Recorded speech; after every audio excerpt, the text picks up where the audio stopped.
భగవంతుడా వెలుతురులోకి తీసుకువెళ్ళు అని అర్థం. బాహ్యంలో మనం వెలిగించేటటువంటి దీపం చీకటిని పోగొడుతుంది, మనకి వెలుతురిస్తుంది.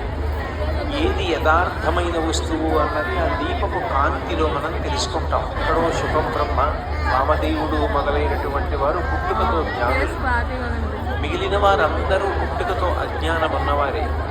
ఆ అజ్ఞానాన్ని పోగొట్టడానికి కొండెక్కని దీపాలై మిగిలిపోయేవారెవరు అంటే గురువులు. ఆ గురువులు నిజానికి ఎప్పుడూ వెలిగేటటువంటి భక్తులందరూ రెండు చేతులు పైకిగా సుబ్రహ్మణ్య స్వామి కరతాళ ధ్వనులు చేస్తూ ఆరాధన చేయాలి. ఒంట్రివేలు మురగనికి, ఒంట్రివేలు మురగనికి. రక్షక సుబ్రహ్మణ్యం అభిష్టదాయక సుబ్రహ్మణ్యం ద్వాదశ నేత్ర సుబ్రహ్మణ్యం పరిపాలయ